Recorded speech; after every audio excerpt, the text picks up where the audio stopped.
Welcome to the Folktale Project. This is Dan Scholes. Today we have our final folktale from Japan, and this one is a story again of a son and a father, and a magical, mystical fountain of youth.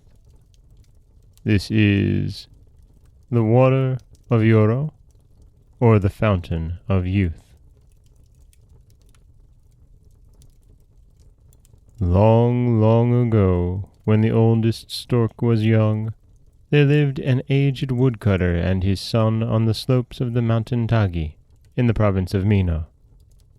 They gained a frugal livelihood by cutting brushwood on the hillside and carrying it in bundles on their back to sell in the nearest market town, for they were too poor to own an ox. With the money thus received, they bought rice and radishes, their daily food. Only once or twice a year, at New Year's and on the Mikado's birthday, could they afford to treat themselves to a mess of bean curd or fresh fish. Yet the old man was very fond of rice wine, and every week bought a gourd full to keep his old blood warm. As the years rolled on, the aged father's limbs became so stiff that he was unable to climb the mountain. So his son, now grown to be a sturdy man, cut nearly double the quantity of wood, and thus kept the family larder full. The old man was so proud of his son that he daily stood at sunset in front of his rustic gate to welcome him back. And to see the old daddy and the young stripling removing their handkerchiefs and bow with hands on knees in polite fashion, bending their backs and sucking in their breath, out of respect of one another, and to hear them inquiring after one another's health, showering mutual compliments all the time, one would have thought they had not seen each other for 8 years instead of 8 hours. One winter, the snow fell long and thick, until all the ground in field and forest was covered several feet over. The bamboo branches bent with their weight of white, the pine boughs broke under their load, and even the stone idols along the wayside were covered up. At first, even with the hardest work, the young woodcutter could scarcely get and sell wood to buy enough food to keep them both alive. He often went hungry himself, so that his father might have his warm wine.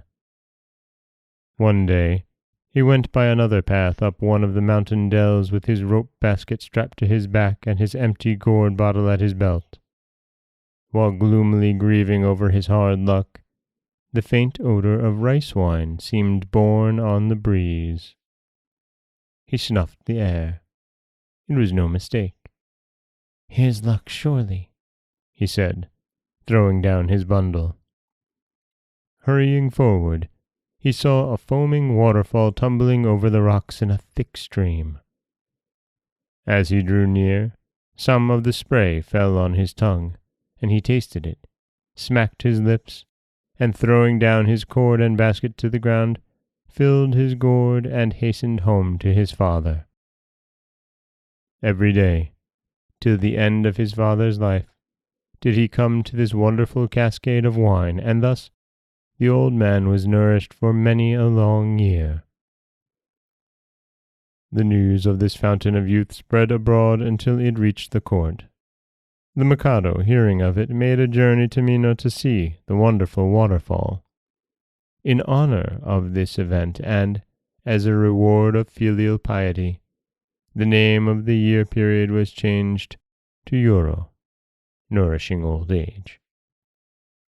To this day, many people, young and old, go out to enjoy picnic parties at the foot of the waterfall, which now, however, runs honest water only, which makes the cheeks red, and not the wonderful wine that once tipped the old daddy's nose with perpetual vermilion.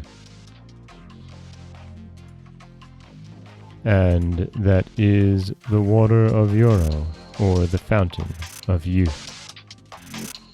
And I like this story because, well, I love a good tale about a fountain of youth.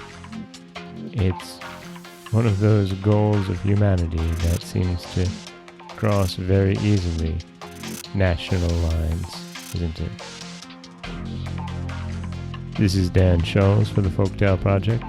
Don't forget that you can subscribe to the podcast on Apple Podcasts, Stitcher, Google Play, Overcast, anywhere you like to get your podcasts. You can follow us on Twitter at Folktale Project. You can find us on Auto Radio, TuneIn Radio, iHeartRadio, Spotify, anywhere you like to listen. And you can always head over to folktaleproject.com, where you'll find a new story waiting for you every Monday, Wednesday, and Friday.